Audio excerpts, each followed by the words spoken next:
Okay, so for example 2, we have evaluating trig functions of quadrantal angles. So we're going to find the sine, cosine, and tangent for the given angles.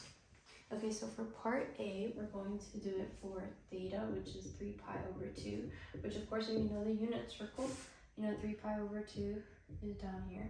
Okay, so if you were to draw a point on 3 pi over 2, the best point to use would probably be 0, comma, negative 1, right? So we're going to use that as our point, px, comma, 0, and that's going to be the terminal side to an angle in standard position, so that angle will be going around, it would be all of this. Alrighty, so now again, like I said, in the future you can just get the sine, right? Sine of 3 pi over 2 would be negative 1, right? The y value. Cosine would be 0, and then tangent is sine over cosine, and so it would be negative 1 over 0, which is undefined, right? But let's do it with this method. And also, if you're wondering why this hypotenuse is labeled r, which I mentioned earlier, it's because we use the unit circle, and so this is actually equal to the radius of the circle, the unit circle that we are able to have. Okay, so for this, let's go ahead and let's find the radius r that is formed. So r, remember, is, using Pythagorean would be the square root of x squared plus y squared. So using this point on the terminal side of the angle, we're going to be squaring 0 and squaring negative 1. So this is going to give us the square root of 1, which is 1. So r is 1. Okay, so now let's use the formulas. So sine of theta, which we talked about in the first video in SOHCAHTOA, is y over r, right? So y, I'll do it over here. This is the point that we picked. So it's y over r, so that's just negative 1. Cosine of theta is x over r. I guess I could just use the triangle to do it. Let's see, x over r. Okay, so that's just 0. And then tangent theta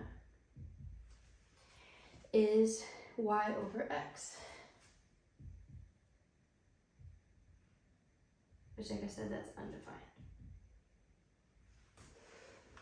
Alright, so that's it for now. Okay, they didn't ask us for the other trig functions, but again, those are not difficult to find. Once you find the most popular one, which is sine, cosine, and tangent, all you gotta do is get the flip of it for the inverse function. Okay, so for B, we have that theta is 180. Now, you should know 180 is a straight line, right? So that would be pi or 180 right here. Okay, so that means we're gonna find pick a point over here on the 180 degrees, which we can pick that point to be negative 1, comma 0, right? This is the second quadrant. X values are negative, y values are positive. Okay, so that's going to be the point P, x, comma y. The terminal side, meaning the ending side or rate of angle theta that is formed. Okay, and this is also length of r, or the radius of the unit circle. Okay, so let's go ahead and let's find r. So r is the square root of x squared plus y squared. So it's going to be the square root of negative 1 squared plus 0 squared, which just like earlier would give us 1. Okay, so now let's find sine, cosine, and tangent. And again, I did this in the first video, so I don't have to keep looking at the book. I could just use this triangle. Remember that sine, SOHCAHTOA, is opposite over hypotenuse, so that was y over r. Y, we picked it to be 0, and then the radius is 1, so the sine of 180, let me write 180 degrees, is 0. Okay, cosine of 180 degrees, cosine is adjacent over hypotenuse, so that would be x over r.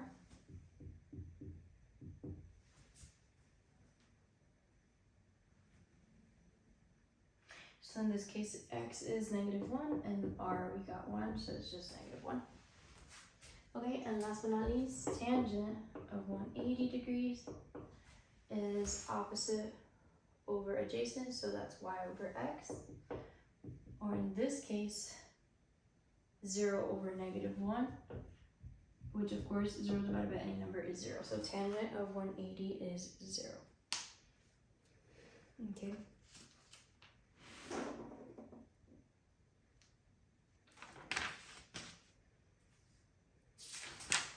Now something that I wanted to mention.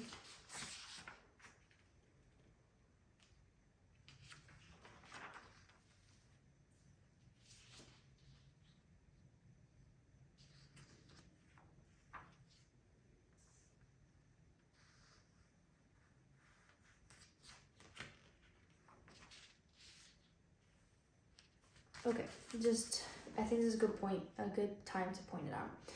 But here, in case you want to check, this is page 567 in your textbook, section 5.4, which we'll cover next.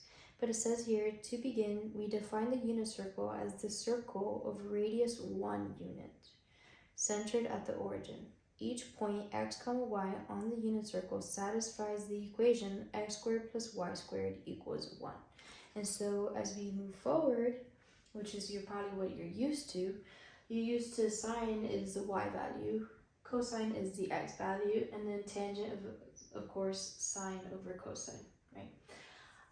And so here, as you've been seeing, when we're getting the radius, we got 1, right? So we got the radius is 1, radius 1. So of course anything divided by 1 is itself.